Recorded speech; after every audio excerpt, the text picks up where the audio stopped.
प्रयागराज महाकुंभ में श्रद्धालुजनों की भारी भीड़ है।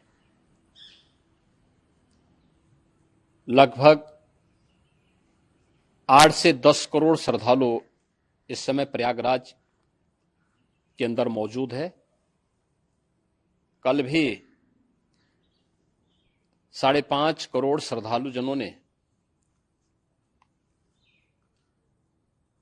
महाकुंभ का स्नान किया था। ये जो भारी दबाव श्रद्धालुजनों के कारण और श्रद्धालुओं के संगम नोच पर जाने के कारण वहां पर एक बना हुआ है, लेकिन पूरा प्रशासन मौके पे वहां मौजूद है। रात्रि को 1 से 2 बजे के बीच में अखाड़ा मार्ग पर, जहां पे अखाड़ों के अमृत स्नान के दृश्य से बैरिकेड्स भी किए गए थे, तो बैरिकेड्स को फांद करके आने में कुछ श्रद्धालु गंभीर रूप से घायल हुए हैं। उन्हें तत्काल हॉस्पिटल में पहुंचा करके उपचार आदि की व्यवस्था उनके लिए की गई है। उनमें से कुछ श्रद्धालु गंभीर रूप से घायल हैं। लगातार प्रशासन स्थानीय स्तर पर श्रद्धालुओं की सकुशल स्नान कराने के दृष्टि से रात्रि को कल सायंकाल 6:30-7 बजे से ही मौनी अमावस्या का मुहूर्त प्रारंभ होने के बाद से ही लगातार लगा हुआ है। प्रयागराज में महाकुंभ में श्रद्धालुजनों के सकुशल स्नान करने, अमृत स्नान के लिए देश भर से आए हुए श्रद्धालुजनों की व्यवस्था के लिए, उनके कुशल क्षेम के लिए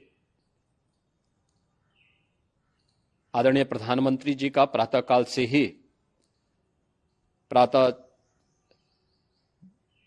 से ही उनके लगभग 4 बार प्रधानमंत्री जी ने हालचाल लिया है। माननीय गृह मंत्री जी ने, माननीय राष्ट्रीय अध्यक्ष भारतीय जनता पार्टी श्री जेपी नड्डा जी ने, माननीय गृह मंत्री श्री अमित शाह जी ने भी, और प्रदेश की माननीय राज्यपाल श्रीमती आनंदीबेन पटेल जी ने भी लगातार जानकारी लेकर के सभी के कुशल क्षेम और सकुशल स्नान कराने के बारे में निरंतर रिपोर्ट ले रहे हैं।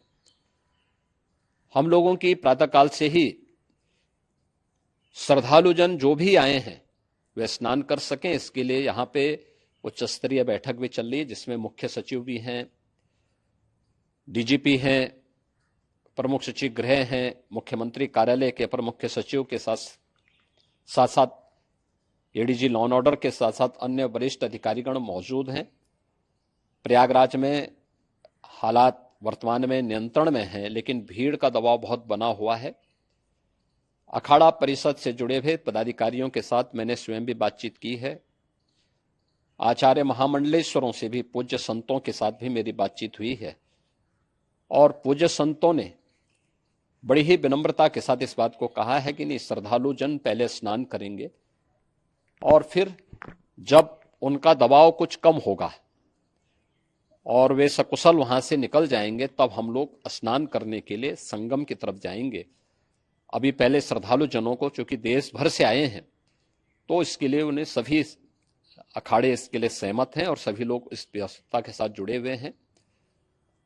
लगातार इस दिशा में हम लोगों का प्रयास है कि जो अब तक प्रातः काल से ही आपने देखा होगा, कल मैंने बताया कि कल लगभग 5.5 करोड़ श्रद्धालु कल महाकुंभ का स्नान किए हैं, और आज प्रातः काल तक लगभग 8:30 बजे तक 3 करोड़ से अधिक श्रद्धालु स्नान कर चुके हैं, और ये लगातार जारी है। लेकिन संगम नोच पर, अखाड़ा मार्ग पर, नागवासुकी मार्ग पर लगातार दबाव बना हुआ है, और वहां पर श्रद्धालुजनों की सुविधा के लिए भी हर प्रकार की वहां पर प्रशासन पूरी मुस्तैदी के साथ लगा हुआ है। और इसीलिए मेरी अपील है पूरे प्रदेशवासियों से, पूरे देशवासियों से और सभी श्रद्धालुओं से भी सभी पूज्य संतों से भी कि अफवाह पर कोई ध्यान न दें, संयम से काम लें। यह सब आयोजन सभी लोगों का है। प्रशासन उनकी सेवा के लिए पूरी तत्परता के साथ लगा हुआ है। केंद्र और राज्य सरकार पूरी मजबूती के साथ वहां पर हर प्रकार का सहयोग करने के लिए तत्पर है। लेकिन कोई किसी अफवाह पे ध्यान न दे। कोई भी व्यक्ति नकारात्मक अफवाह फैलाने का प्रयास करेगा, उस प्रकार से नुकसान हो सकता है।